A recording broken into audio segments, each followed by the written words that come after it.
Hello friends, welcome back to our YouTube channel.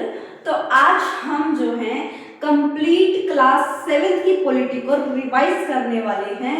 और revise करने का तरीका क्या होगा? सबसे अलग, सबसे डिफरेंट।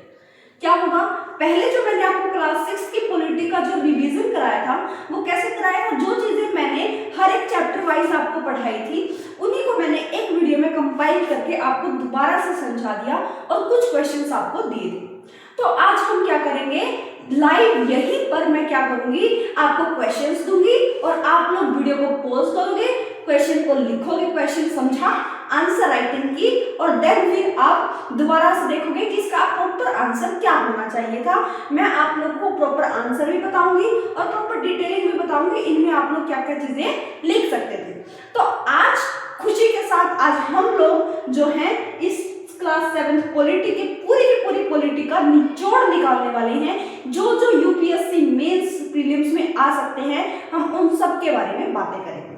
आज मैंने बोर्ड पे कुछ नहीं लिखा है, बोर्ड पे मैं लिखवाऊंगी। बोर्ड पे जो आप बोलोगे, जो आपके माइंड्स में है, आप लोग खुद भी लिखोगे। और अगर आपसे कोई मिस्टेक्स हो भी जाए तो कोई प्रॉब्लम नहीं है। तो आज हम लिखना सीखेंगे। देखो, पता नहीं कि जो स्टार्टिंग में जो हम लोग पढ़ते हैं ना, स्टार्टिंग में जब हम लोग 6 से 7 से 8 से जब एनसीईआरटी को उठा रहे हैं, छोटे छोटे स्टेप हम लोग रख रहे हैं, तो बहुत सारी मिस्टेक्स आप लोगों से होगी। आप ये मत सोचना कि मेरा आंसर राइटिंग तो बेस्ट नहीं हुआ, मैंने अपना बेस्ट नहीं दिया। नहीं, धीरे धीरे आपकी आंसर राइटिंग क्या होगी, इंप्रूव होगी। तो इस बात की टेंशन तो आपको लेनी नहीं है। जो क्वेश्चंस मैं आपको कराऊंगी अभी यहाँ पर भी करने हैं, और उसके साथ साथ आप लोगों को घर पे जब ये लेक्चर ओवर हो जाएगा, दोबारा से क्लास 7 पॉलिटी को पूरा का पूरा रिवाइज करिए, जो नोट्स बनवाए गए हैं आपको, और उसके साथ साथ देन फिर आप क्वेश्चन को पढ़िए और आंसर को लिखिए। तो आज मैं आप लोगों को डायरी में, देखो मैं बोर्ड पे नहीं लिख के लेके आई, बोर्ड पे लिख के नहीं लेके आई, मैंने डायरी में सारे क्वेश्चंस आपके लिए लिखे हैं, इंग्लिश में भी लिखे हैं और हिंदी में भी लिखे हैं। तो आज एक एक क्वेश्चन मैं बोर्ड पे लिखूंगी और आपसे बोलूंगी कि आप लोग वीडियो को पॉज करें और इस आंसर को लिख के दिखाएं। तो मैं आपको 2 मिनट जरूर दूंगी, क्वेश्चन को पढ़ो, समझो, वीडियो को पॉज करो और आंसर लिखने की कोशिश करो। तो फर्स्ट जो क्वेश्चन है हमारा, वो कौन सा है, मैं क्वेश्चन लिख देती हूँ ताकि आप लोग क्वेश्चन करना स्टार्ट करें। ठीक है, तो क्वेश्चन नंबर 1 है हमारे पास, लीगल इक्वालिटी। पहले ही चैप्टर से हम लोग स्टार्ट करेंगे, legal equality.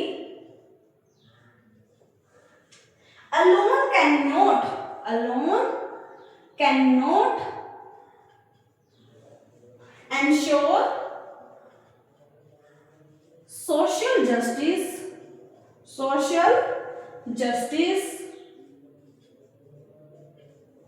critically examine with examples।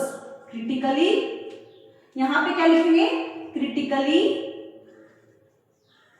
examine with examples।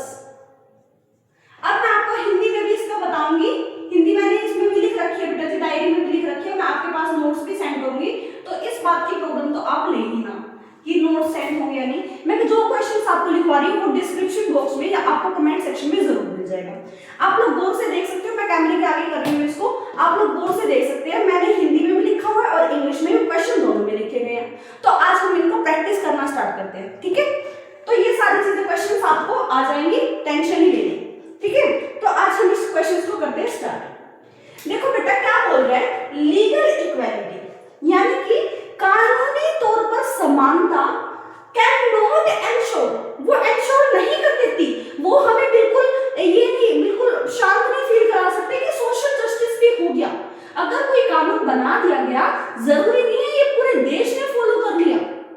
कानून बनाना और उसको इंप्लीमेंट करना, रूरल एरिया तक, जड़ों तक इंप्लीमेंट करना, ये पॉसिबल नहीं है। और हमारे देश में ये इनसिक्योरिटी, ये इनइक्वालिटी देखने को मिलती है। आज हम इसके बारे में ही ध्यान से पढ़ेंगे। तो सबसे फर्स्ट जो क्वेश्चन हम लोग देख रहे हैं, वो क्वेश्चन क्या है, ध्यान से सुना।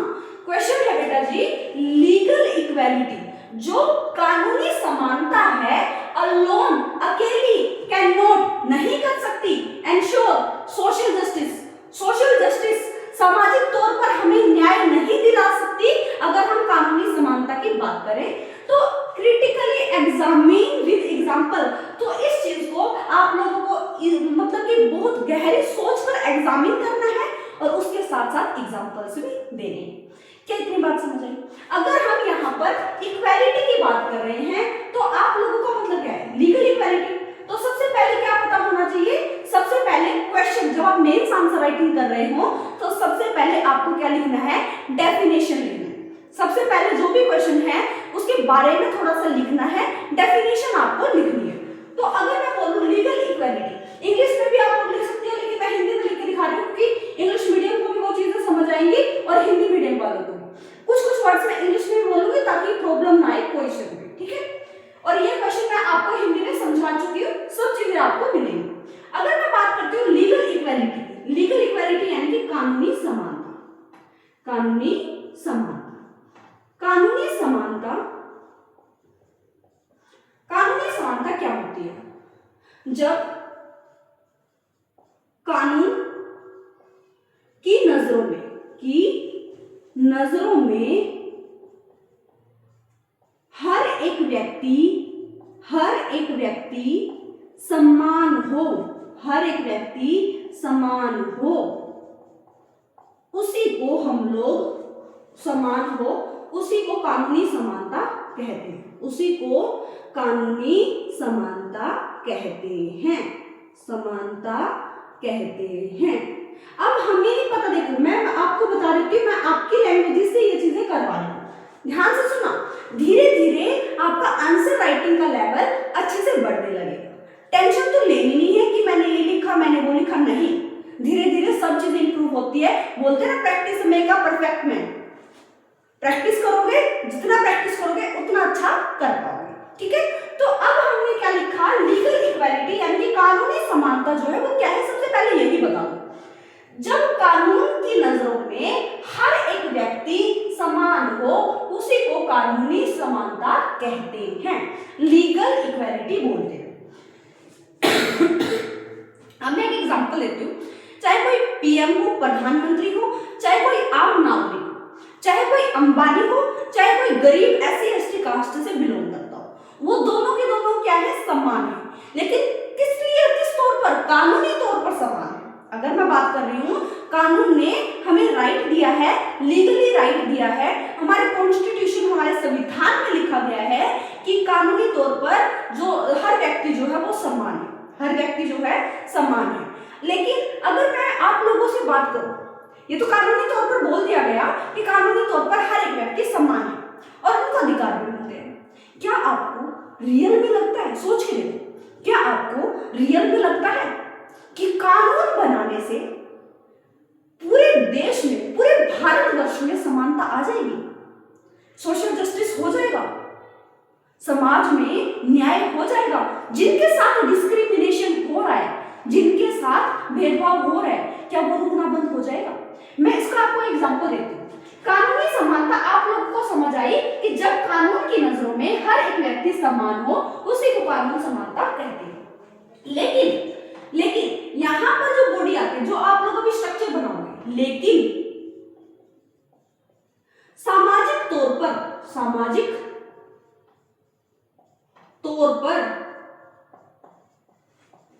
असमानता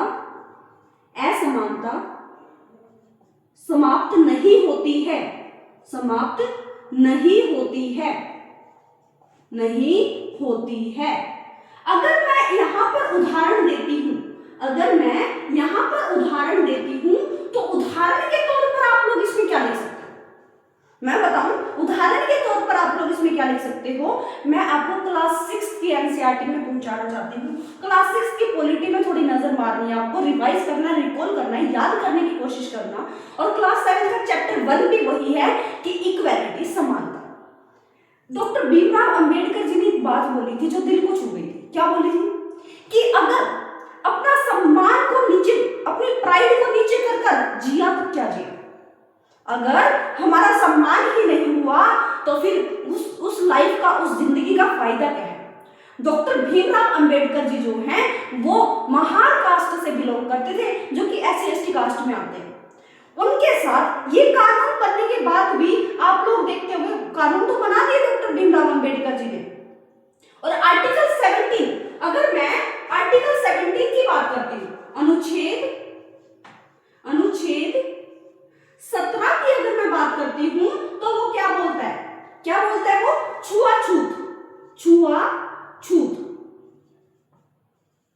छुआछूत को का बहिष्कार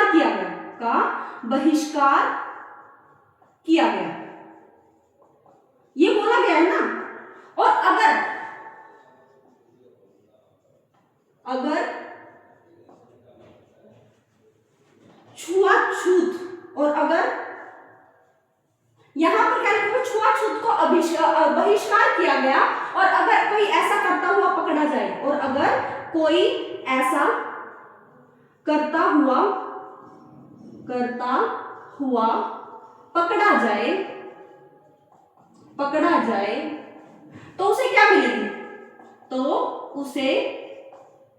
उसे क्या मिलेगी, सजा मिलेगी, उसे सजा मिलेगी। ये कानूनी तौर पर बोला गया है कि अगर अनुच्छेद 17 को बहिष्कार किया गया, यानी कि अनटचेबिलिटी, अनुच्छेद 17 में आर्टिकल 17 में क्या बोला गया है, छुआछूत को बहिष्कार किया गया उसका। अब पहले क्या होता था कि किसी छोटी कास्ट के, नीची जाति के किसी इंसान ने किसी चीज को छू लिया तो बड़ी जाति के लोग, जो ऊंची जाति के लोग हैं, उसको छूना पसंद नहीं करते थे, उसी को बोलते हैं छुआछूत। नहीं भाई तू दूर रह, तू हमको टच मत कर, उनको नफरत की निगाहों से देखते थे। क्यों देखते थे, क्योंकि जो नीची कास्ट के जो लोग थे, नीची जाति के जो लोग थे, अगर वो कहीं पर टच कर देते थे तो जो ऊंची कास्ट के लोग हैं वो वहां पर जाना भी पसंद नहीं करते थे।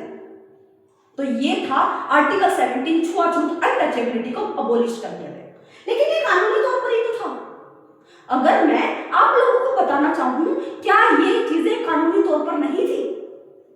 अभी भी हमारे समाज में आप सोच के देखना, आप अपने लेवल पर सोच कर देखो, क्या अभी भी अनटचेबिलिटी है या नहीं है? क्या हमारे संविधान में जो आर्टिकल 17 लिखा हुआ है, क्या उसको सभी ने फॉलो किया? यस और नो आप लोग बता सकते हैं। अभी भी आजकल भी अगर हम सार्वजनिक जगहों पर जाने की कोशिश करते हैं, कोई नीची कास्ट से, कोई नीची जाति से बिलोंग करता है, अगर वो सार्वजनिक जगहों पर जाने की कोशिश करता है, कुएं से पानी भरने की कोशिश करता है, मंदिरों में जाने की कोशिश करता है, स्कूलों में जाने की कोशिश करता है जहां पर हाई कास्ट के जो लोग हैं वो पढ़ते हैं, अपर कास्ट के जो लोग हैं, वो अपर कास्ट के जो बच्चे हैं वो पढ़ते हैं, तो वहां पर आज भी नहीं जाने दिया जाता, वहां पर अभी भी डिस्क्रिमिनेशन होता है। लेकिन कानूनी तौर पर उसको मिटा दिया गया। आर्टिकल 14 to 18 में क्या बोलता है? अगर मैं अनुच्छेद 14 to 18 की बात करती हूं, आर्टिकल 14 to 18 की बात करती हूं, तो वो किसकी बात करता है? समानता का अधिकार। किसकी बात करता है? समानता का अधिकार, इसी की तो बात करता है। कानून में तो बोल दिया गया सभी को समान माना जाएगा, किसी के साथ भी रिलीजन के बेस पर, कास्ट के बेस पर, जेंडर के बेस पर, place of birth of place के बेस पर किसी के साथ भी नाइंसाफी, डिस्क्रिमिनेशन, भेदभाव नहीं होगा। आर्टिकल 15 में बात बोली गई है ना बेटा। अगर आप लोग देखो, याद करने की कोशिश करो, आर्टिकल 15 हमने कौन सा चैप्टर पढ़ा था, याद करना। डाइवर्सिटी एंड डिस्क्रिमिनेशन चैप्टर याद है, क्लास 6 चैप्टर 2 याद है? उसमें जो लास्ट पेज था उसमें क्या लिखा गया था? अनुच्छेद 15 एक ब्लू बॉक्स में बना हुआ है एनसीईआरटी में, उसमें क्या वर्डिंग है आप लोग देखोगे, उसमें क्या वर्डिंग है? अनुच्छेद 15 को अगर आप लोग ध्यान से पढ़ते हो तो धर्म के आधार पर, जाति के आधार पर, उसके लिंग के आधार पर, जन्म के स्थान के आधार पर या फिर नस्ल के आधार पर किसी के साथ भेदभाव नहीं हो सकता और किसी को सार्वजनिक जगहों पर जाने से रोका नहीं जा सकता। लेकिन ये कानूनी तौर पर है। अगर हम समाज की बात करते हैं तो समाज अभी भी इन सब चीजों को मानता है। समाज अभी भी ऊपरली जाति, नीची जाति, इन सब चीजों को मानता है। वो जानता है कि अगर उस इंसान ने उसको छू दिया, उस नीची जाति के कास्ट के जो इंसान ने उसको छू दिया, तो मैं नहीं छूंगा। ये डिस्क्रिमिनेशन अभी भी समाज में है। तो इसीलिए क्वेश्चन क्या है? क्वेश्चन ध्यान से पढ़ना। अब आपके दिमाग में बहुत सारे आइडियाज आ चुके होंगे, आगे है ना? अगर नहीं भी आया तो ध्यान से सुनो। अब अगर मैं बात करती हूं कि legal equality alone can not ensure social justice, समाज में न्याय नहीं 36 कानूनी समानता, तो ये बिल्कुल सही है, क्यों नहीं दिला सकता। कमियां बताते हैं, कमियां की अगर हम बात करते हैं, कमियां, हाँ अगर हम इसमें कमियों की बात करते हैं, फॉल्ट की बात करते हैं, तो अगर हम इसमें देखें तो क्या चीजें समाज में आज भी धर्म, जाति, लिंग, जन्म स्थान और नस्ल के आधार पर भेदभाव होता है। नस्ल के आधार पर भेदभाव होता है, भेदभाव होता है।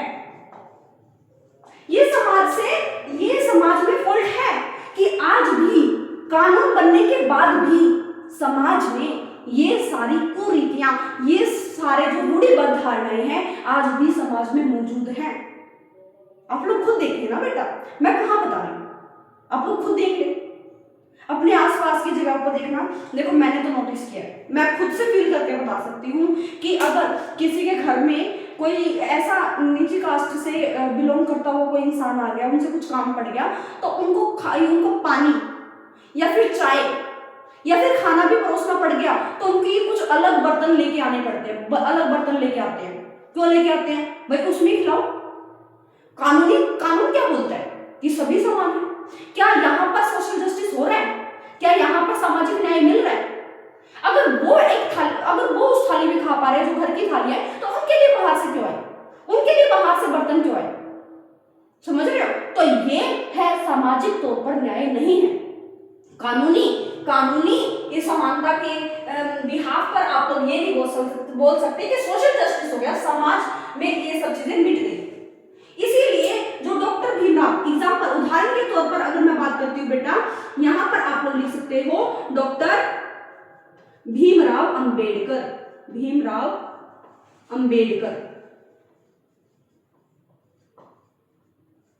अंबेडकर जी ने समाज की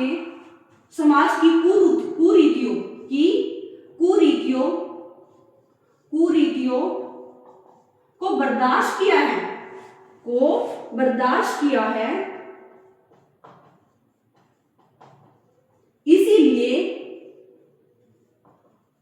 संविधान में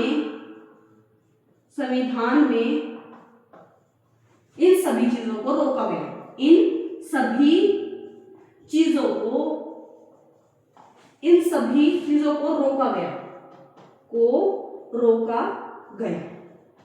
एक स्टोरी है बेटा, डॉक्टर भीमराव अंबेडकर की एक स्टोरी है। स्टोरी क्या, ध्यान से सुनो। वो कहीं अपने गांव जा रहे थे अपने पिताजी से मिलने के लिए, और वो जो है वो ट्रेन का इंतजार कर रहे थे।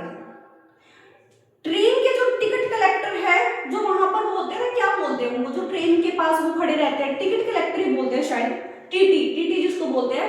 उन्होंने बोला कि हमें वहां पर जाना है लेकिन हमें टिकट नहीं मिल रही है या फिर कुछ ऐसी प्रॉब्लम आ रही है। तो उन्होंने कपड़ों के बेसिस पर, तो उन्होंने भाई अच्छे कपड़े पहन रखे थे, तो उन्होंने कुछ जाना नहीं। जब बातों में ही भीमराव अंबेडकर जी ने अपनी कास्ट के बारे में बता दिया कि मैं बाहर कास्ट से बिलोंग करता हूं, तो वहां पर डॉक्टर भीमराव अंबेडकर जी जो उनके साथ थे, वो तो सुबह से लेकर शाम तक बैठे रहे, लेकिन उनको कोई छोड़ के आने वाला नहीं है। उनको कोई बैलगाड़ी कुछ नहीं मिला वहां पे, ताकि वो जाके छोड़ पाए, कुछ भी ऐसा साधन नहीं मिला जिसकी वजह से वो जा सके। तब उनको ये फील हुआ कि नीचे कास्ट के लोगों के साथ, नीचे जाति के लोगों के साथ कितना ज्यादा भेदभाव होता है, और डॉक्टर भीमराव अंबेडकर जी के अलावा कोई इस बात को ज्यादा गहरी बात नहीं समझ पाता। इसीलिए जब उन्होंने संविधान लिखा तो बहुत सारी चीजें लोगों को, अपने आप को सोचकर, बहुत सारे लोगों को सोचकर बनाई। बहुत सारे अनुच्छेद भी थे और उन पर बहुत सारी बहस भी हुई। तो हम कॉन्स्टिट्यूशन के बारे में तो हम बाद में ही जानेंगे, लेकिन इन अनुच्छेदों के बारे में आपको भी पता चल गया होगा। लेकिन आज भी यहाँ पर धर्म, जाति, लिंग, जन्म स्थान के आधार पर, नस्ल के आधार पर भेदभाव होता है। तो क्रिटिकली हमने एग्जामिन किया ना ये चीजें। महात्मा गांधी जी ने एक बात बोली थी कि अमीर हो या गरीब हो, सभी को वोट देने का अधिकार है, मत देने का अधिकार है, और ये 1931 में बोली गई थी। किसमें बोली गई थी? 1931 में। अब यहां पर 1931 में जब ये बात बोली गई, आप लोग एक बात देखो, अमीर हो या गरीब, इसमें भी तो इनइक्वालिटी आ गई, इसमें भी तो असमानता आ गई। लेकिन महात्मा गांधी जी किसकी बात कर रहे थे? अगर मैं महात्मा गांधी जी की बात करती हूँ, वो किसकी बात कर रहे थे? अमीर या गरीब, इसमें भी इनइक्वालिटी आ गई। लेकिन वो किसके लिए जस्टिस मांग रहे थे? वो कानूनी तौर पर जस्टिस मांग रहे हैं ना, वो पॉलिटिकल तौर पर जस्टिस मांग रहे हैं, राजनीतिक तौर पर, कि हर एक इंसान को वोट देने का, मत देने का अधिकार हो। क्या वहां पर इनइक्वालिटी नहीं थी? क्या उन्होंने वो बात नहीं छेड़ी? तो वहां पर भी तो डिस्क्रिमिनेशन था, वहां पर भी तो असमानता थी, सामाजिक तौर पर तभी भी वहां पर क्या थी? असमानता थी। अगर हम जेंडर की भी बात करते हैं, लड़का और लड़की में भी बात करते हैं, तो वहां पर भी बहुत सारे भेदभाव होते हैं। लेकिन आज हम यहाँ पर बात नहीं करेंगे, अगले जो आज नहीं करेंगे, और भी क्वेश्चंस लाई हूं जिनमें आप लोग को लड़का लड़की महिलाओं के बारे में भी जानने को मिलेगा, टेंशन मत लो। लेकिन क्या आपको इस क्वेश्चन का पोस्टमार्टम आप लोगों ने कर दिया? क्या ये सारी चीजें आप लोग के दिमाग में आ गई? क्या इक्वालिटी वाला चैप्टर आपके दिमाग में आ गया? क्लास 7 का, क्लास 6 का डिस्क्रिमिनेशन वाले चैप्टर दिमाग में आ गए? क्लियर हुई ये चीजें? तो ये अब अगर हम इनका निष्कर्ष निकालते हैं, अब अगर मैंने जितनी भी बातें लिखी, आप इनमें बहुत सारी चीजें ऐड कर सकते हो, समानता के बारे में बहुत सारी चीजें ऐड कर सकते हो, बहुत सारे उदाहरण ऐड कर सकते हो। उसके अलावा मैंने आपको एक बात बता दिया, ये भूमिका ऐसे बनेगी, बहुत सारे पॉइंट्स हैं जैसे आप लोग बिल्कुल बना सकते हो। लेकिन स्ट्रॉन्ग निष्कर्ष, स्ट्रॉन्ग कंक्लूजन कैसे निकालोगे? स्ट्रॉन्ग निष्कर्ष, स्ट्रॉन्ग कंक्लूजन कैसे निकालोगे, ये मैं आपको बताती हूँ। ये आप देखना, मैं इसको इरेज कर रही हूँ, इसमें मैं यहाँ पे क्या लिखूंगी? कंक्लूजन लिखूंगी, निष्कर्ष नहीं लिखूंगी, जो आप लोगों को याद रखना है। आप लोगों को यहां तक समझ आया या नहीं आया, ध्यान से देख के बताना मुझे, ठीक है? देखो, कानूनी निष्कर्ष क्या निकलेगा यहां पे? निष्कर्ष की अगर मैं बात करती हूं, कानूनी समानता, कानूनी समानता, समानता मिल जाने से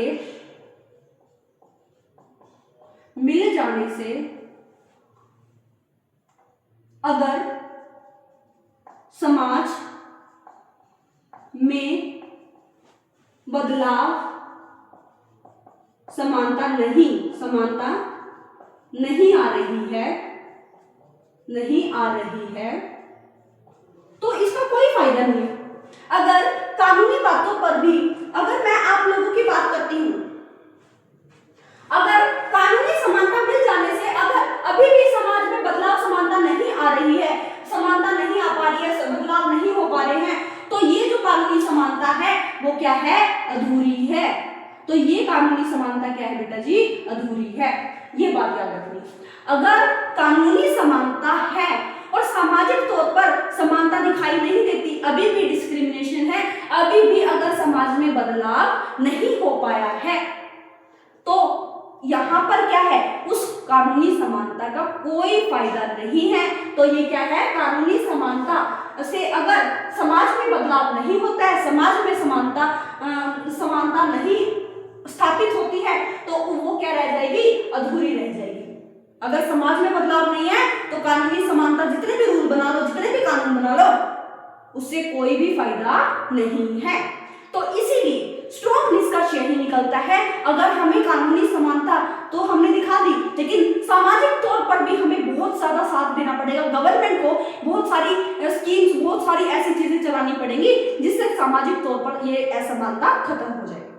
क्या ये चीजें समझ आई? क्या ये क्वेश्चन का आप लोगों ने पोस्टमार्टम कर दिया?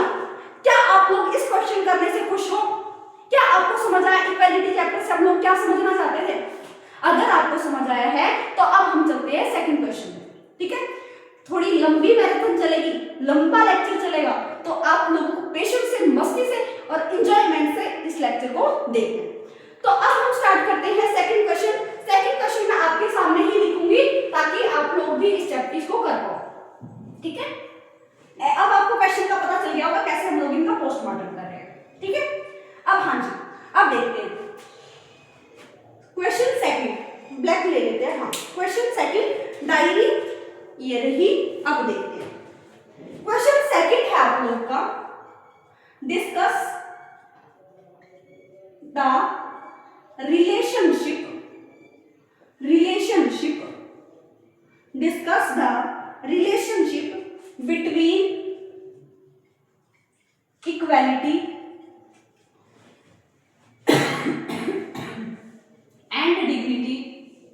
and dignity in a democratic society, in a democratic society। Question को ध्यान से पढ़िए, वीडियो को पॉज करिए और खुद से आंसर लिखने की कोशिश करिए। अब मैं इसकी भूमिका बताऊंगी, लेकिन सबसे पहले आप लोग क्या करिए, इसको ध्यान से पढ़िए। हाँ जी, क्वेश्चन आपको अगर समझ आया है या नहीं आया मैं आपको बता देती हूँ, हिंदी में बता देती हूँ। हिंदी माध्यम वालों को भी बिल्कुल सोच के बनाएं। देखो क्वेश्चन लिख रही हो इंग्लिश में, समझा रही हो हिंदी में, इंग्लिश में भी वर्ड्स बोल रही हो आंसर में, तो आप लोगों को कहीं पर प्रॉब्लम नहीं आएगी। बस आप टेंशन बिना टेंशन के आप लोग बिल्कुल करते रहिए, मजे लेते रहिए। ओके, तो हाँ, डिस्कस द रिलेशनशिप, आपको रिलेशन फाइंड करना है किनके बीच में, इक्वालिटी यानी कि समानता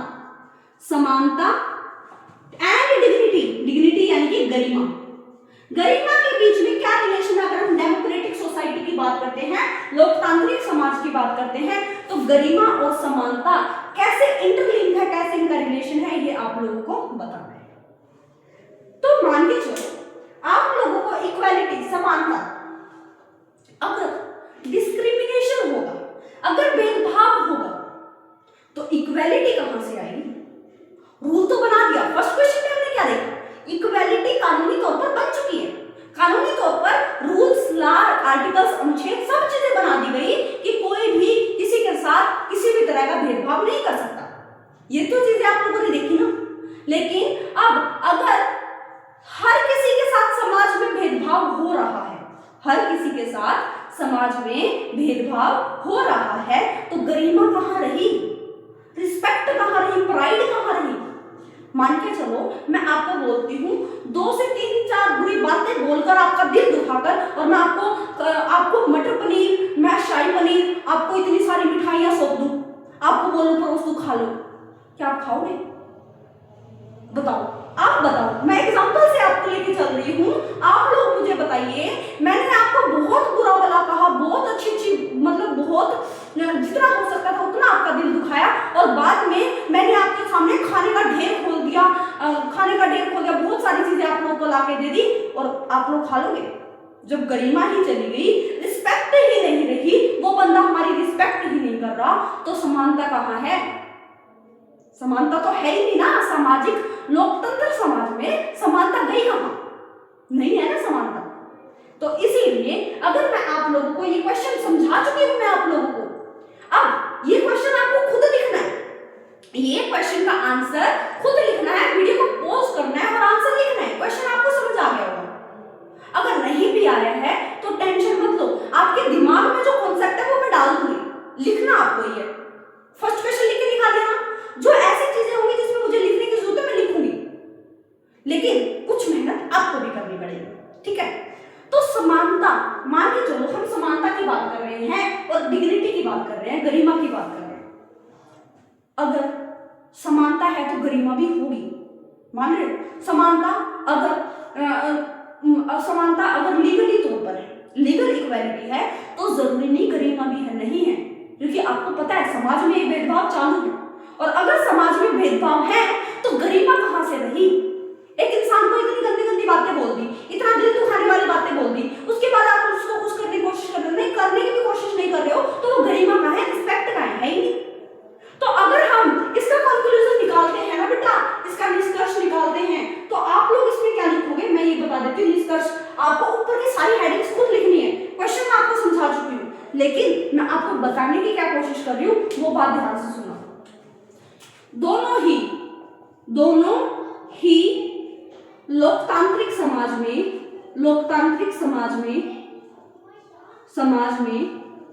महत्वपूर्ण भूमिका निभाते हैं, समाज में महत्वपूर्ण भूमिका निभाते हैं। भूमिका निभाते हैं। तो ये दोनों ही होना जरूरी है, ये दोनों ही होना जरूरी है, होना जरूरी है। क्या इतनी बात समझ आई? गरिमा भी जरूरी है, समानता भी जरूरी है। अगर समानता है, मान के चलो अगर हमारे समाज में समानता आ जाए, इक्वालिटी आ जाए, कोई किसी के साथ भेदभाव ना करे, क्या उसकी रिस्पेक्ट नहीं होगी? क्या उसकी गरिमा नहीं होगी? अब जहां पर हमने समानता लिखा, सोशल, बेटा जी जहां पर फंसता है ना क्वेश्चन, वो क्या है, ध्यान से सुनना। इक्वालिटी समानता की बात कर ली और सोसाइटी समाज की बात कर ली। इक्वालिटी समानता की बात कर ली और सोसाइटी समाज की बात कर ली। क्या आप लोग बताइए हमारे समाज में समानता है या नहीं? अगर समाज में समानता है ही नहीं, असमानता भरी पड़ी है, भेदभाव भरे पड़े हैं, रूढ़िबद्ध धारणाएं हैं, तो क्या गरिमा है, डिग्निटी है? अगर नहीं है तो आपको क्वेश्चंस लिखने, कानूनी तौर पर बताइए आर्टिकल 14 to 18, आर्टिकल 17 क्या बोलता है, सब चीजें बताइए। लेकिन लास्ट में निष्कर्ष यही निकलता है कि दोनों ही लोकतांत्रिक समाज में महत्वपूर्ण भूमिका निभाते हैं। तो ये दोनों ही होना जरूरी है, डिग्निटी भी एंड इक्वालिटी भी। क्या आपको ये बातें क्लियर हुई? अगर आपको ये बात क्लियर हो गई तो सेकंड क्वेश्चन यही था। आज आप लोगों को घर पर बैठकर आराम से क्वेश्चन का जवाब जरूर लिखना है और कमेंट सेक्शन में डन जरूर बोलना है, ताकि मेरा दिल खुश हो जाए कि हाँ मैंने आपको क्लास 7 की पॉलिटी बिल्कुल मस्त करवा दी, बिल्कुल अच्छे से करवा दी, कोई प्रॉब्लम नहीं आएगी। सेकंड क्वेश्चन समझ आया? अब हम चलते हैं थर्ड क्वेश्चन में। चलो, और ये दोनों ही क्वेश्चंस हमारे, ये जो दोनों ही क्वेश्चन फर्स्ट चैप्टर से बिलोंग करते हैं बेटा जी, क्लास 7 के फर्स्ट चैप्टर से बिलोंग करते हैं, जिसका नाम था समानता, इक्वालिटी। तो फर्स्ट चैप्टर तो आपको भी क्लियर हो चुका होगा क्वेश्चन की मदद से। अब हम चलते हैं सेकंड क्वेश्चन पे। अब हम चल रहे हैं सेकंड क्वेश्चन पे। जो सेकंड क्वेश्चन है वो क्या बोलता है वो मैं आपको दिखाती हूँ, ठीक है? हाँ जी, सेकंड क्वेश्चन की अगर हम बात करते हैं, ये थर्ड क्वेश्चन की अगर हम बात करते हैं तो ये भी मैं लिख रही हूँ बोर्ड पे ताकि आप लोग देख सके। अब हम सेकंड चैप्टर पे आ चुके हैं, गवर्नमेंट पे। तो अब हम देखते हैं third, public health system. Public health system की अगर हम बात कर रहे हैं, is the backbone of a welfare, is the backbone of a welfare state, a welfare state. Analyse, analyse. अब मैं इसको आंसर भी बताऊंगी बेटा, लिख के भी दिखाऊंगी, आपको टेंशन ही लेनी है। नेक्स्ट क्वेश्चन भी लिखूंगी, इसी चैप्टर से बिलोंग कर रहा है तो नेक्स्ट क्वेश्चन का आंसर मैं नहीं लिखूंगी लेकिन समझाऊंगी अच्छे से। देखो अब ध्यान से सुना, सेकंड क्वेश्चन, थर्ड क्वेश्चन क्या बोल रहा है, पब्लिक हेल्थ। पब्लिक हेल्थ का मतलब क्या है? सार्वजनिक तौर पर जनता की जो हेल्थ है वो पब्लिक हेल्थ सिस्टम, जो सार्वजनिक तौर पर जो स्वास्थ्य केंद्र, स्वास्थ्य जो ये सिस्टम बना हुआ है वो एक बैकबोन की तरह है। बैकबोन बिल्कुल स्ट्रॉन्ग जिसको बोलते हैं, वो बैकबोन की तरह बिहेव करता है। अगर हम वेलफेयर की बात करें, समाज के भले की भी बात करें, तो अगर सार्वजनिक हॉस्पिटल है, सार्वजनिक अस्पताल है, सार्वजनिक हमारे पास सब चीजें हैं, तो हमारे जो समाज को, हमारे जो जनता को है, हमारे पब्लिक, हमारे देश की जो पब्लिक है, जनता है, उसको बहुत ज्यादा सपोर्ट करेगी और हम लोग क्या रहेंगे, हेल्दी लाइफ जिएंगे, क्या रहेंगे, बीमारियों से बिल्कुल दूर रहेंगे। क्वेश्चन समझ आए? अगर मान लो हर एक गांव में, हर एक गांव में या फिर मान के चलो गांव में नहीं, हर एक ब्लॉक में मान के चलो, हर एक ब्लॉक में अगर एक सार्वजनिक अस्पताल हो, इमेजिन करना, हर एक ब्लॉक में सार्वजनिक अस्पताल हो, पब्लिक हॉस्पिटल हो, तो हर कोई अपना अच्छे से इलाज कराएगा। पब्लिक हॉस्पिटल हो, स्पेशलाइज्ड डॉक्टर हो, नर्सेज हो, अच्छे इक्विपमेंट हो, मेडिकल इक्विपमेंट हो, उसके साथ साथ ब्लड बैंक अच्छे से हो, उसके साथ साथ मेडिकल स्टोर्स हो जो अच्छे से दवाई दे पाए और बिल्कुल कम रेट पर दे पाए, बिल्कुल कम पैसों में दे पाए। क्या हमारा समाज जो है वो स्वस्थ नहीं रहेगा? हमारा जो देश है वो बीमारियों से युक्त नहीं रहेगा, बीमारियों निरोग नहीं रहेगा, बिल्कुल अच्छे से रहेगा, स्वास्थ्य अच्छा है, लोग जो अगर स्वास्थ्य अच्छा हो ना तो वो कुछ भी कर सकते हैं, चांद पर भी पहुंच जाएंगे, सब चीजें कर लेंगे। लेकिन अगर स्वास्थ्य ही अच्छा नहीं है तो हमारे देश की जनता जो है वो तो वैसे ही मर जाएगी टेंशन में, समझ रहे हो। तो अगर मैं बात करती हूं तो सार्वजनिक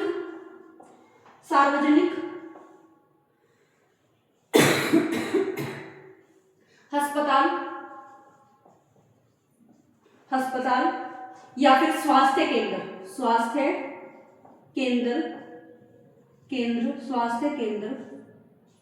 केंद्र हो तो समाज, तो देश की जनता का कल्याण होगा, स्वस्थ रहेगा, का कल्याण होगा, देश की जनता स्वस्थ रहेगी, स्वस्थ रहेगी जब उनको अच्छी स्वास्थ्य सेवाएं मिले। उसके बाद अगर अच्छे चिकित्सक मिले, अच्छे डॉक्टर मिले, ब्लड बैंक हो अच्छे से। उसके बाद अगर हम बात करते हैं नर्सिस हो, स्पेशलाइज्ड डॉक्टर हो, और हर एक गांव में, हर एक ब्लॉक में एक सार्वजनिक अस्पताल हो, तो हर एक इंसान क्या रहेगा, स्वस्थ रहेगा, और वो हमारे देश को आगे बढ़ाने के लिए, इकोनॉमिक और सोशली बढ़ाने के लिए, राजनीतिक पॉलिटिकली बढ़ाने के लिए सब में आगे रहेगा अगर स्वास्थ्य अच्छा है तो। अब मैं आपको दूसरी साइड दिखाती हूँ, प्राइवेट। हमारे जो गाँव में, मैं अपनी बात बता देती हूँ, हमारा जो गाँव है या फिर ब्लॉक में भी अगर हम कहीं चले जाए तो अच्छा सा अस्पताल भी नहीं है, एक डॉक्टर भी नहीं बैठता। हमारे गांव में तो एक डॉक्टर भी नहीं अच्छा था, समझ रहे हो। तो वहां पर क्या है, अगर लोगों को बीमारियां हो गई, लोग बहुत ज्यादा बीमार हो गए, तो उनको पानीपत, उनको इतना 15-16 किलोमीटर दूर जाना पड़ेगा, और जाना तो पड़े, कोई बात नहीं है। कई बार क्या होता है, पब्लिक हॉस्पिटल्स में अच्छी फैसिलिटी ही नहीं होती, कई बार डॉक्टर नहीं है, स्पेशलाइज्ड डॉक्टर ही नहीं है, और अगर डॉक्टर है तो वो टाइम पर है ही नहीं। आज डॉक्टर बैठा हुआ है, आज तो है ही नहीं, कल आना। ब्लड बैंक में ब्लड नहीं है, मेडिकल स्टोर पर अच्छी दवाइयां नहीं है, अच्छी दवाइयां हैं तो मेडिकल स्टोर पर खत्म हो चुकी है, नर्सिस नहीं है टाइम से। तो आप लोग बताइए, अगर ये सारी चीजें नहीं होंगी तो एक बीमार इंसान, एक मरता हुआ इंसान कहाँ जाएगा? क्या वो प्राइवेट हॉस्पिटल्स में नहीं जाएगा?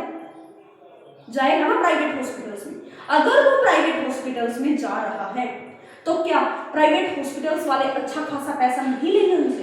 अगर अच्छा खासा पैसा लेंगे, क्या हर एक इंसान के पास इतना पैसा है कि वो इलाज करवा पाए अपना? एक गरीब इंसान प्रॉपर अच्छे तरीके से अपना इलाज तक नहीं करवा सकता, क्योंकि उसको अगर एक टाइम का खाना भी वो इतने मुश्किल से खा पा रहा है, क्या वो अपना इलाज करवा पाएगा?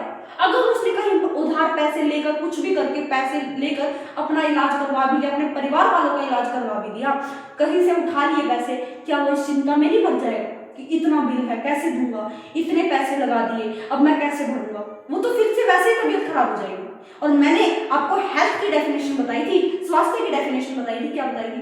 और सबसे पहले यहाँ पर हेल्थ की डेफिनेशन ही लिखनी है कि हेल्थ तब अच्छी है, स्वास्थ्य तब अच्छा है जब हम फ्री फ्रॉम इलनेस रहे, बीमारी से युक्त रहे, उसके बाद हम लोग इंजरी से कोई चोट वोट ना लगी हो, उसके बाद अगर हम मेंटली स्ट्रेस नहीं है, तब जाके हम स्वस्थ कहलाते हैं।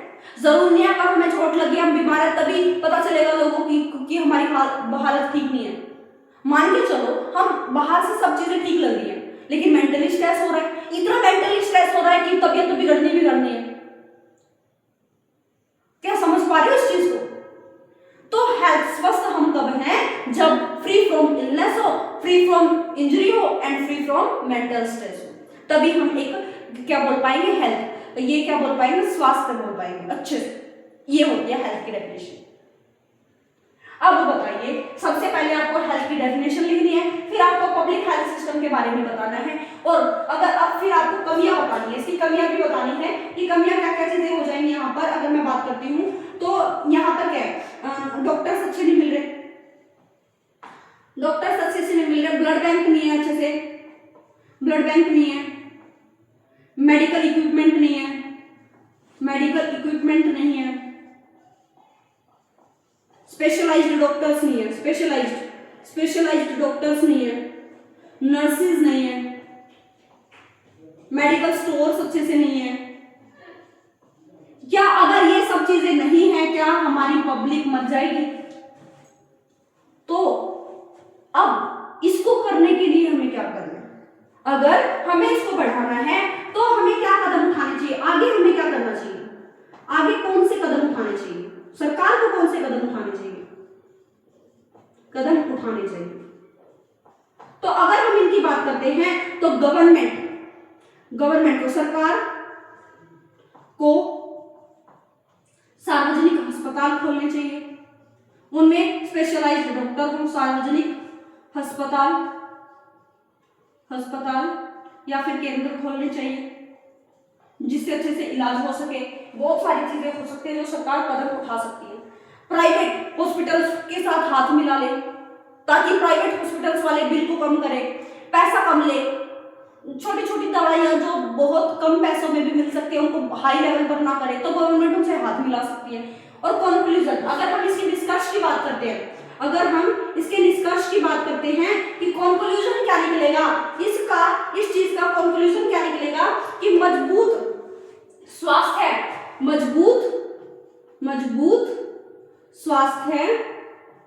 प्रणाली ही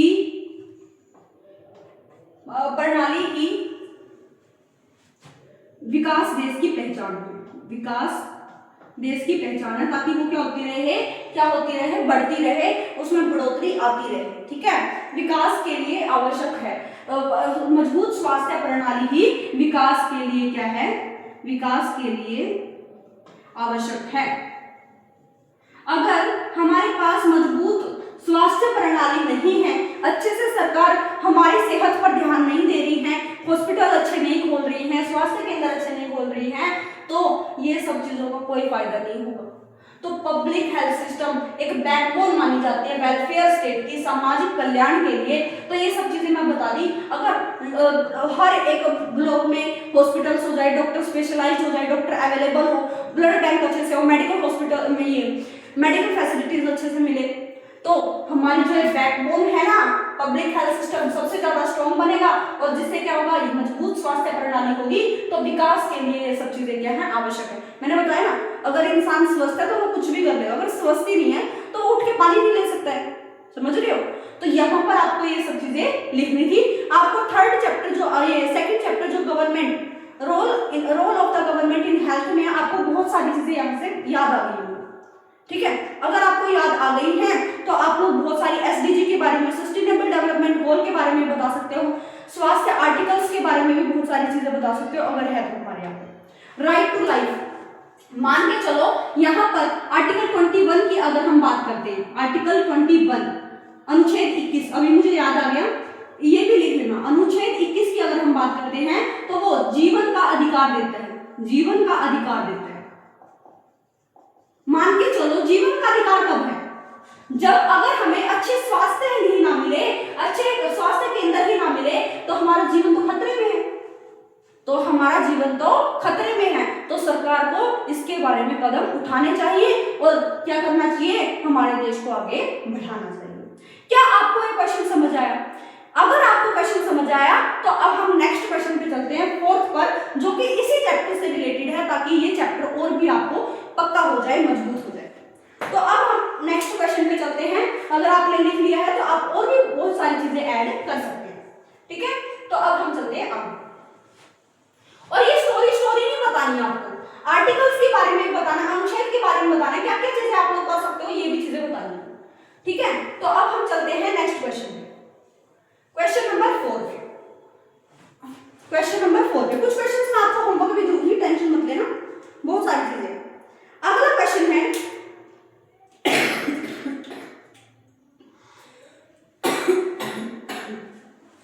भारत में, क्वेश्चन 4, भारत में, नहीं इंग्लिश में लिख देती हूँ, इंग्लिश हिंदी में समझा दूंगी। इवैल्यूएट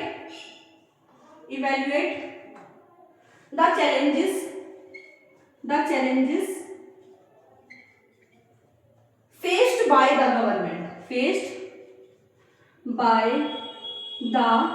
government in providing, ये बस लिखूंगी, आपको समझा दूंगी, लिखना आपको ये, in providing universal health care in India, ये आपको बताना है।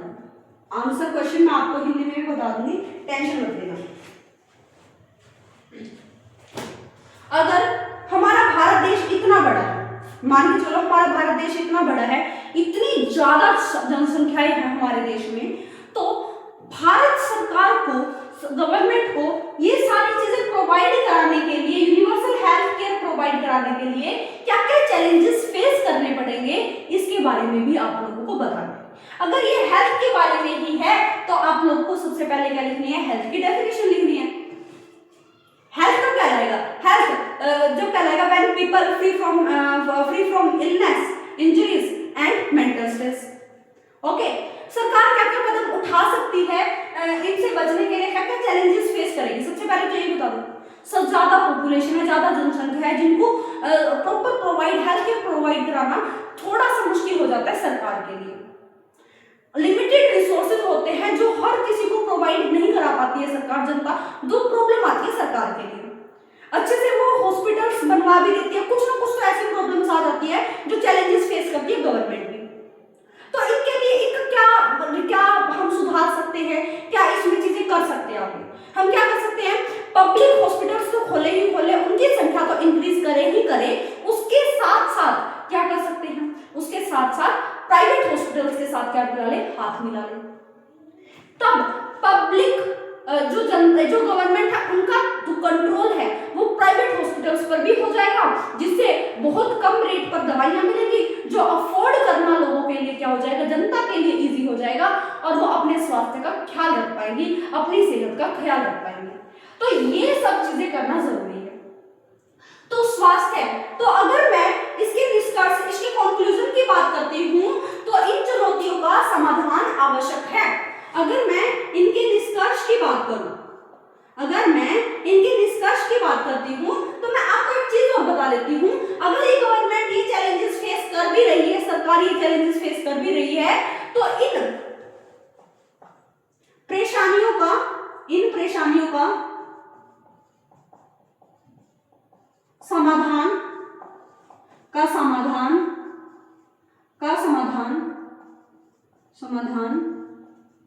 करना आवश्यक है। इसके अलावा कोई भी तरीका नहीं है। अगर सरकार कुछ चैलेंजेस फेस कर भी रही है तो उनको सोल्व करने की जिम्मेदारी भी गवर्नमेंट की ही है, ताकि हमारा देश आगे बढ़े, डेवलप हो, ग्रोथ हो उसकी, ताकि जब डेवलप कब होगा, ग्रोथ कब होगी, जब हमारे देश की जनता स्वस्थ होगी। क्या होगी? स्वस्थ होगी। तो ये था हमारा सेकंड चैप्टर, जिनके थ्रू हमने क्वेश्चंस किए। अब हम अगले क्वेश्चन पे पहुंचते हैं, जो कि है हमारा फिफ्थ क्वेश्चन। कौन सा है? Fifth question. अब हम उसको देखते हैं।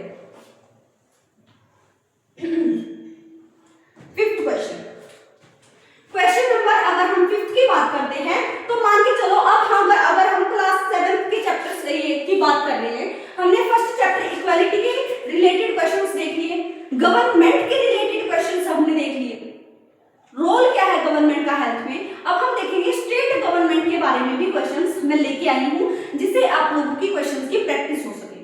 तो आज मैं ये क्वेश्चंस लिखने वाली हूं, तो आप लोग ध्यान से सोचें और आंसर लिखने की कोशिश करें। एक्सप्लेन हाउ अकाउंटेबिलिटी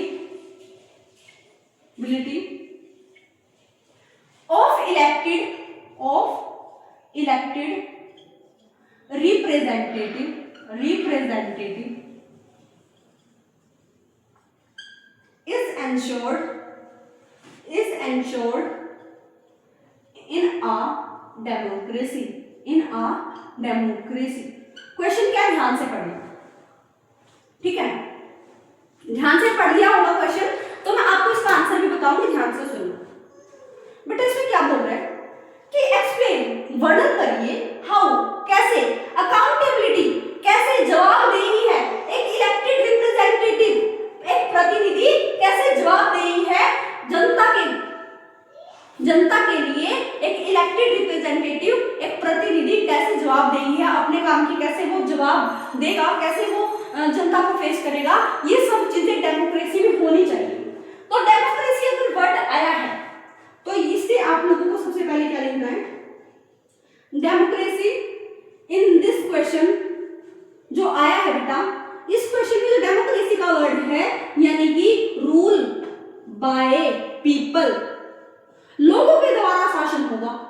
अगर लोगों का शासन है, अगर लोग ही उन प्रतिनिधि को चुनकर, उन लोगों को चुनकर आगे पार्लियामेंट में भेज रहे हैं, आगे किसमें भेज रहे हैं, संसद में भेज रहे हैं, तो अगर कोई संसद, अगर वो लीडर कुछ ऐसे कदम उठाता है जो जनता के लिए भले के लिए है या फिर उनके खिलाफ कुछ स्ट्रिक्ट कानून बनाए गए हैं, तो उनकी जवाबदेही एक डेमोक्रेटिक, एक लोकतांत्रिक देश में होनी चाहिए।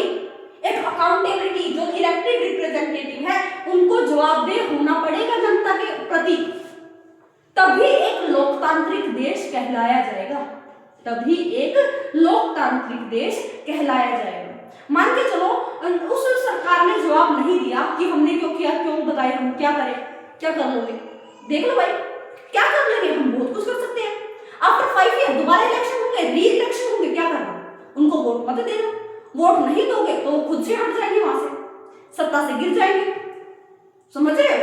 तो अकाउंटेबल होना पड़ेगा जनता के लिए, रिप्रेजेंटेटिव, इलेक्टेड रिप्रेजेंटेटिव को अकाउंटेबल होना पड़ेगा, जनता को जवाब देना पड़ेगा। तो इन सब चीजों के बारे में आप लोग खुद लिखोगे, आंसर खुद लिखोगे, तो आप लोगों को क्वेश्चन ध्यान से पढ़ो, वीडियो को पॉज कर सकते हो और देख सकते हो कि कोई प्रॉब्लम ना आए, ठीक है। तो अब आप लोग इसमें कंक्लूजन या फिर निष्कर्ष क्या निकाल सकते हो, कंक्लूजन या फिर निष्कर्ष क्या निकाल सकते हो इसमें, एक प्रतिनिधि को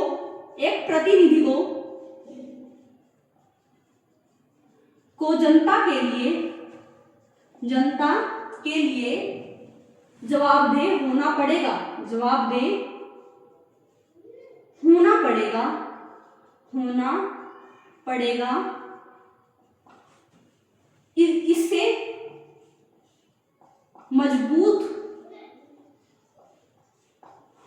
इससे मजबूत लोकतांत्रिक देश बनता है, लोकतांत्रिक देश मजबूत होता है, देश मजबूत होता है। क्या ये बातें आपको समझ आ रही है? ये था हमारा 5th क्वेश्चन कि जो explain how accountability of elected representative is ensured in a democracy.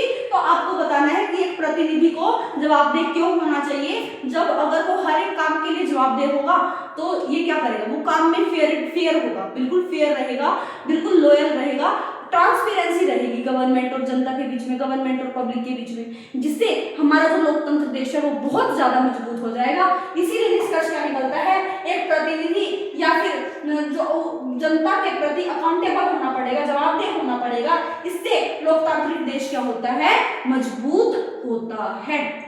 तो आपको बहुत सारी चीजें बता भी दी, अगर कोई लीडर जवाबदेह नहीं हो रहा तो आपको क्या करना है, ठीक है। तो ये सब चीजें आप लोग इसमें लिख सकते हो। और आर्टिकल 12, अगर हमने स्टेट की बात की है, एक इलेक्टेड रिप्रेजेंटेटिव की बात की है, डेमोक्रेसी में स्टेट राज्य ही होता है, और आर्टिकल 12 में स्टेट के बारे में बातें की गई है, लेजिस्लेटिव, एग्जीक्यूटिव, ठीक है। तो इन सब चीजों के आर्टिकल 12 के बारे में भी आप लोग लिख सकते हो, सब चीजें लिख सकते हो। हमारे संविधान में बहुत सारी चीजें लिखी गई हैं जो आप लोग इन सब क्वेश्चंस में ऐड कर सकते हो, ताकि आपका मेंस जो आंसर है वो बिल्कुल स्ट्रॉन्ग रहे। तो ये था आपका 5th क्वेश्चन, आप लोग ध्यान से देख लीजिए। अब हम आ रहे हैं 6th क्वेश्चन पे। अब हम किस पे आ रहे हैं, 6th क्वेश्चन पे।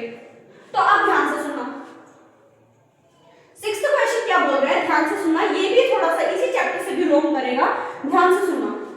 अब क्या है बेटा, 6th क्वेश्चन जो बोल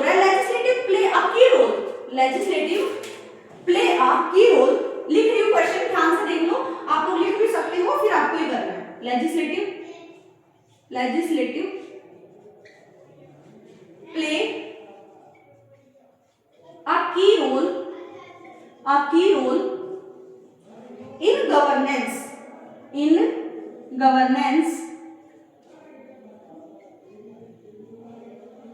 discuss in the context of state government discuss in the context of state government। ध्यान से सुनना, क्वेश्चन क्या बोल रहे हैं बेटा, विधानसभा लेजिस्लेटिव यानी कि विधानसभा क्या रोल निभाती है, कितना इंपॉर्टेंट रोल निभाती है गवर्नेंस में, समाज में, हमारे देश में कितना बड़ा लेजिस्लेटिव का इंपॉर्टेंट रोल है। अगर हम स्टेट गवर्नमेंट के पर्सपेक्टिव में उसको बात कर रहे हैं तो आपको बताना है हम इसमें क्या क्या लिख सकते हैं। स्टेट गवर्नमेंट की अगर बात हो रही है तो स्टेट गवर्नमेंट में आर्टिकल 12 में स्टेट गवर्नमेंट की बात की गई, स्टेट गवर्नमेंट की बात नहीं की, स्टेट की बात की गई है, एक राज्य। आर्टिकल 12 में राज्य का मीनिंग है पूरा देश, पूरा देश। और उसमें क्या आता है, सबसे पहले लेजिस्लेटिव और एग्जीक्यूटिव आता है। क्या आता है, लेजिस्लेटिव और एग्जीक्यूटिव। लेजिस्लेटिव क्या होता है, लेजिस्लेटिव क्या होता है, लेजिस्लेटिव होता है विधायिका। क्या होती है, विधायिका।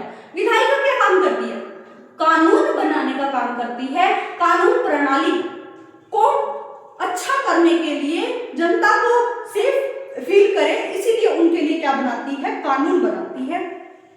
कुछ भी तरह का कानून हो सकता है, हर एक कानून कहाँ बनता है, लेजिस्लेटिव विधानसभा में बनता है। क्या आपको इतनी बात समझ आई, विधायिका बनाती है। तो अब देखो लेजिस्लेटिव एग्जीक्यूटिव को भी कंट्रोल करती है, जो कानून उन्होंने बनाए हैं, लेजिस्लेटिव ने बनाए हैं, लेजिस्लेटिव बोलती है एग्जीक्यूटिव को अब आपका काम है कि आप जनता इसको लागू करें। फॉर एग्जाम्पल, छोटा सा ही मैं एग्जाम्पल लूंगी, ज्यादा नहीं।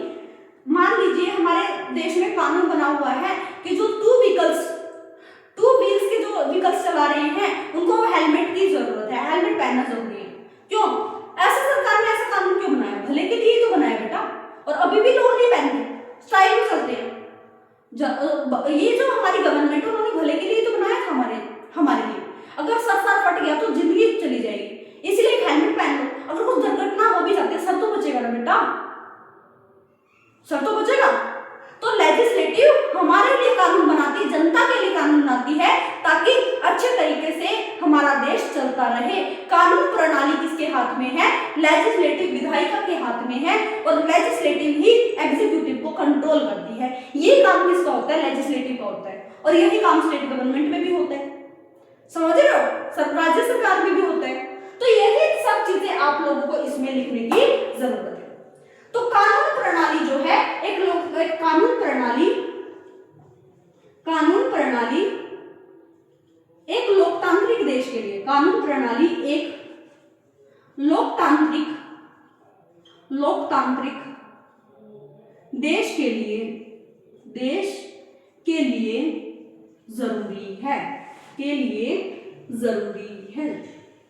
ये निष्कर्ष निकलता है, ये क्या निकलता है, निष्कर्ष निकलता है, कंक्लूजन निकलता है, जो आप लोग को याद रखना है कि अगर कानून प्रणाली ना हो, अगर कानून ना बनाए तो देश की जनता थोड़ी ना रुकने वाली है। अब कानून बनने पर कौन सा रुक रही है, वहां पर ट्रैफिक पुलिस खड़े होते हैं, डर लगता है लोगों को, जनता भाई चालान कट जाएगा, इतने पैसे लग जाएंगे, तो क्या तभी तो जनता डर के मारे पहनती है ना। तो लेजिस्लेटिव यही तो काम करती है, जनता के भले के लिए। तो बहुत मोस्ट इंपोर्टेंट रोल निभाती है और लेजिस्लेटिव विधायिका, और इसीलिए कानून प्रणाली एक लोकतांत्रिक देश के लिए जरूरी है, आवश्यक है। तो ये क्वेश्चन भी आप लोगों को समझ आया होगा, मैं आपके साथ डिस्कशन कर चुकी हूँ। अब हम नेक्स्ट क्वेश्चन पे चलते हैं, क्वेश्चन नंबर 7 पे। इस पर चलेंगे क्वेश्चन नंबर 7 पे। क्वेश्चन नंबर अगर मैं 7 की बात करती हूँ,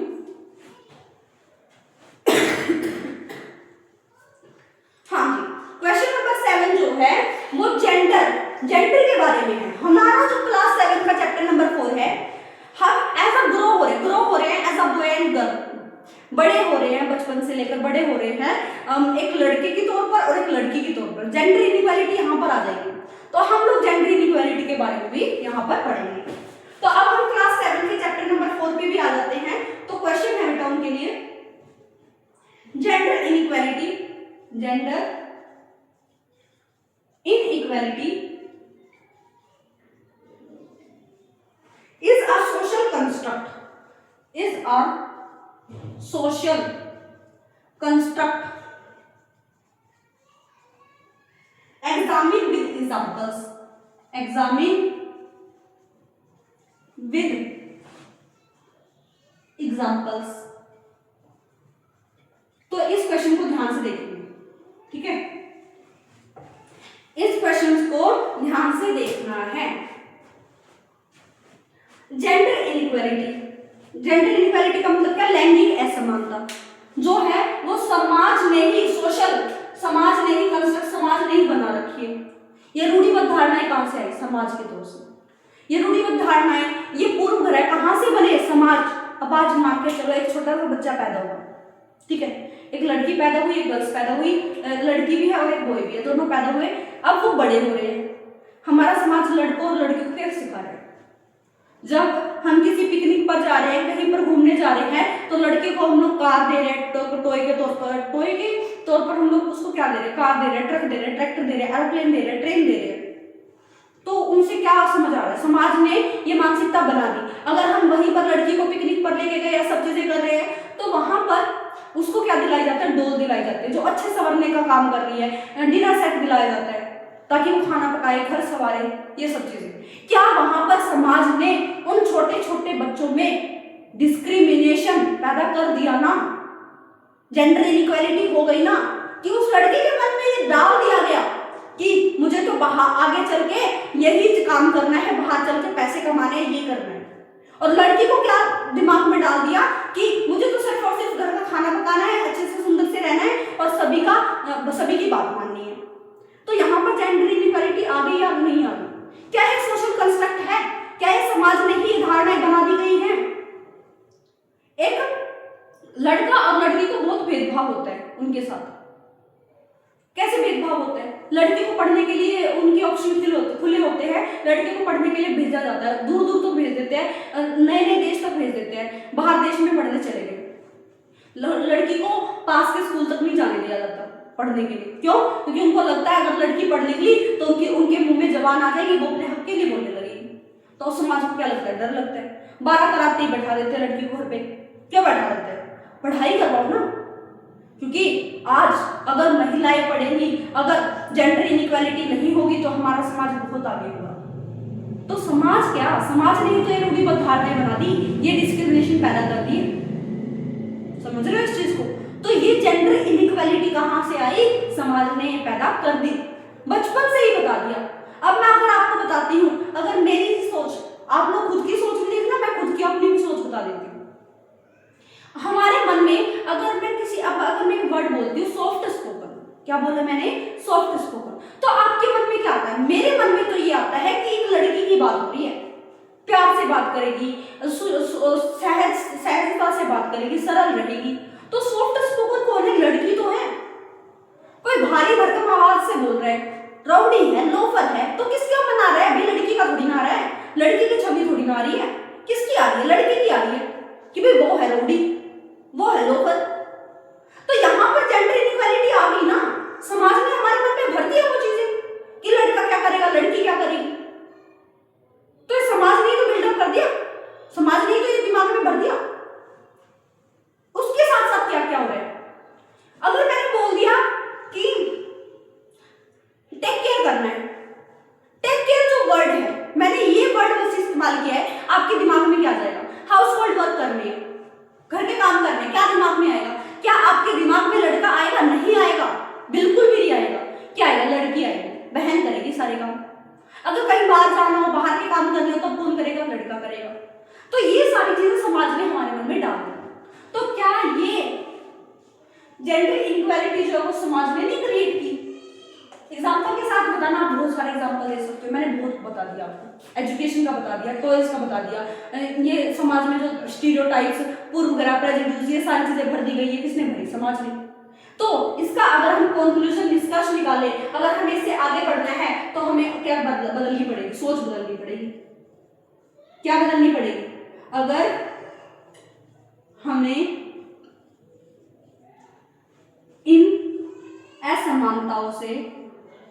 असमानताओं से आगे बढ़ना है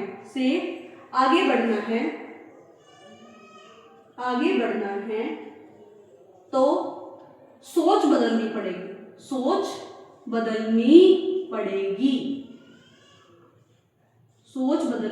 पड़ेगी।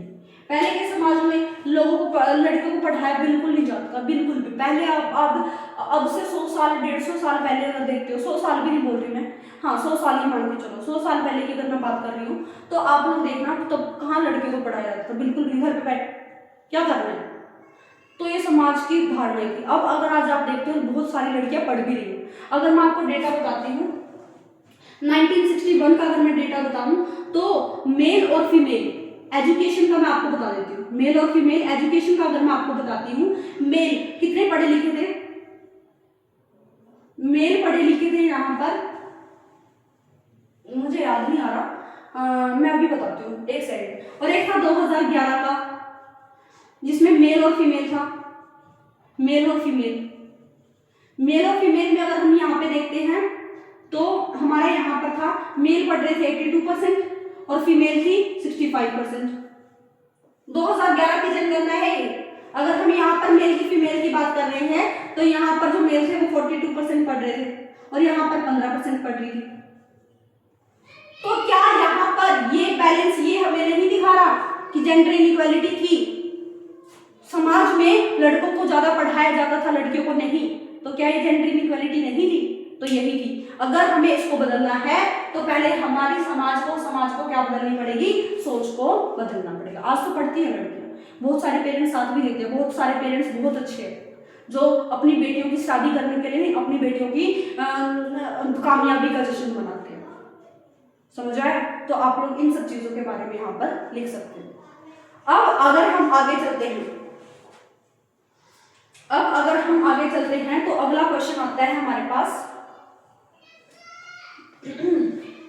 अगला क्वेश्चन आता है हमारे पास 8th क्वेश्चन पे। अब हम आ गए हैं 8th क्वेश्चन की अगर मैं बात करती हूँ, हाँ 8th क्वेश्चन सेम ही है, मैं बोल के बता देती हूँ, आपके क्वेश्चंस में भी मिलेगा, आपके डिस्क्रिप्शन ये कमेंट सेक्शन में भी मैं ये क्वेश्चंस डाल दूंगी, टेंशन मत लेना, मैं बोल के बता देती हूँ, समझा भी दूंगी।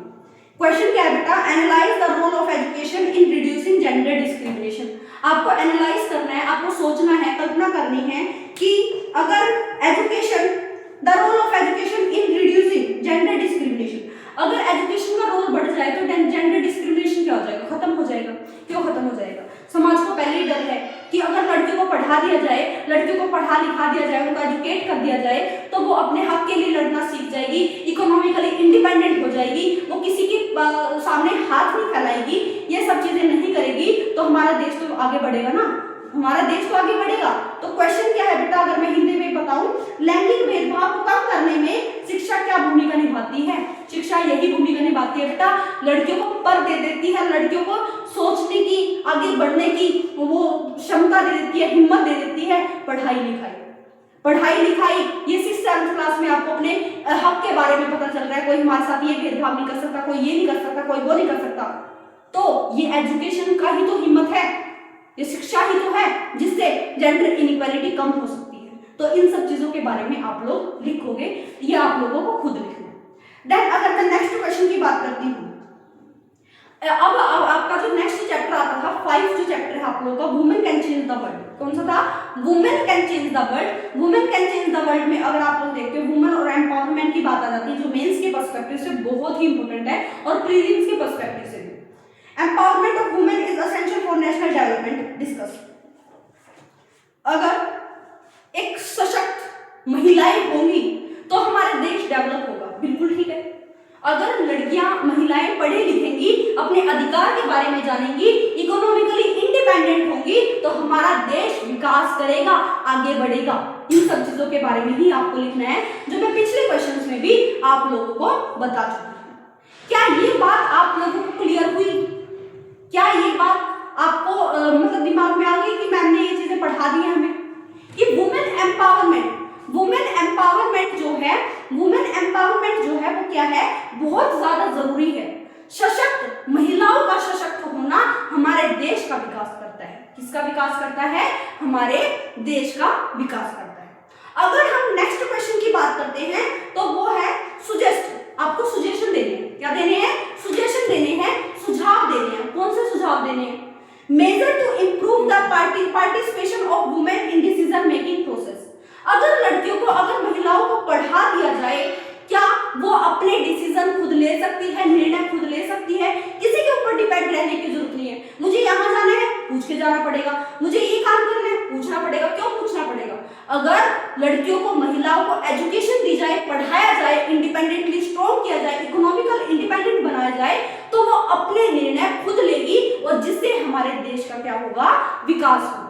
तो ये सारी चीजें, ये मींस आंसर राइटिंग आपको खुद करनी है। आपका कमेंट बॉक्स में, कमेंट सेक्शन में आपको ये चीजें मिल जाएगी। अब लास्ट के जो 2 क्वेश्चंस है वो रहते हैं, वो और बता देते हैं, देन उसके बाद आपके लेक्चर को करते हैं समाप्त। अब आपका लास्ट जो पार्ट आता है वो आता है मीडिया एंड मार्केट। क्या आता है? Media and market. मैंने कल ही आपको चैप्टर पढ़ाया है मीडिया। मीडिया क्या है? मीडिया हमारे देश को सशक्त करने के लिए, हमारी जनता को बताने के लिए क्या गवर्नमेंट करप्ट कर रही है, क्या चीजें कर रही हैं, उसके लिए मीडिया क्या करती है? जागरूक बनती है।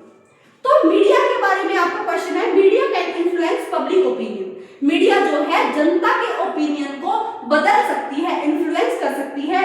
तो आपको क्रिटिकली एनालाइज करना है, बहुत धीमी तौर पर, बहुत बारीकी तौर पर उसको एनालाइज करना है, ये आपको बताना है। मीडिया का जो चैप्टर है मैं आपको कल पढ़ा चुकी हूँ और कल ही पढ़ाया है, तो आपको ये क्वेश्चन करना है, media can influence public opinion significantly creating analyse. Media का मतलब बता दो, सबसे पहले माध्यम होता है किसी भी सोसाइटी से, किसी से भी कम्युनिकेट करने का जो माध्यम होता है उसको मीडिया बोलते हैं। और किसी को कोई भी तरीके का हो सकता है, रेडियो, टेलीविजन, न्यूज़पेपर हो गया, न्यूज़ स्टूडियो हो गया, उसके बाद सोशल मीडिया हो गया, इंस्टाग्राम, फेसबुक, ट्विटर, तो टेलीग्राम, ये सारी चीजें, ये सब चीजों के बारे में आप लोग यहाँ पे लिख सकते हैं। और लास्ट आता है market. Examine the role of market in shaping economic opportunities and inequalities. Market जो है वो इकोनॉमिक अपॉर्चुनिटीज को कैसे शेप देती है और इनइक्वालिटी को कैसे पैदा करती है, ये चीजें भी बतानी है। अगर मैं इसके बारे में आपको बताती हूँ, तो अगर आप लोग देखो, एक सड़क पे बेचता हुआ, गोलगप्पे बेच रहा है, फिर कुछ भी कर रहा है, एक सड़क पे बिल्कुल एक ठेला सा बनाकर अपना काम कर रहा है, या फिर एक सड़क पे चप्पल बेच रहा है, कुछ भी कर रहा है, शूज बेच रहा है, और एक मॉल में चले जाओ, क्या वहां पर डिफरेंस नहीं आता? मॉल में बहुत सारे लोग जाएंगे, यहाँ पे कोई नहीं जाएगा, रोड पे कोई नहीं लेने के लिए जाएगा, तो वहां पर अपॉर्चुनिटी तो है, सेलर और बायर के बीच में अपॉर्चुनिटी तो बन गई, वो खरीद भी रहे हैं सामान, लेकिन अपॉर्चुनिटी के साथ साथ इनइक्वालिटी, समानता आ गई। जो छोटे बेचने वाले जो लोग हैं, जो दुकानदार हैं, वो अपना नहीं कर पा रहे अच्छे से, और जो बड़े मॉल वो खड़े कर रखे हैं, शॉपिंग मॉल खड़े कर रखे हैं, उनका बहुत अच्छा फायदा चल रहा है। तो इन सब चीजों के बारे में आप लोगों को लिखना है कि अपॉर्चुनिटी कैसे बढ़ती है और इनइक्वालिटी कैसे आती है। तो ये 12 क्वेश्चन है, टोटल 12 क्वेश्चन है बेटा जी। इनमें से 7 से 8 मैंने करा दिए हैं आपको, 3 से 4 मैं आपको होमवर्क के लिए दे रही हूँ, आपको खुद करना है। और आज हमने क्लास 7 का जो चैप्टर है बिल्कुल क्लियरली अच्छे से बता दिया है, तो आप लोग अब टेंशन ना लें, धीरे से आराम से करेंगे। अगर आपको ऐसे ही लेक्चर चाहिए तो इस चैनल से जुड़े रहें और एंजॉय करते रहें। जो भी, अगर आपको कुछ भी इनसे रिलेटेड, यूपीएससी मेंस के लिए हर चीजें हम लोग करेंगे, प्रीलिम्स के लिए हर चीजें हम लोग करेंगे, लेकिन इस चैनल से जुड़े रहें। Thank you.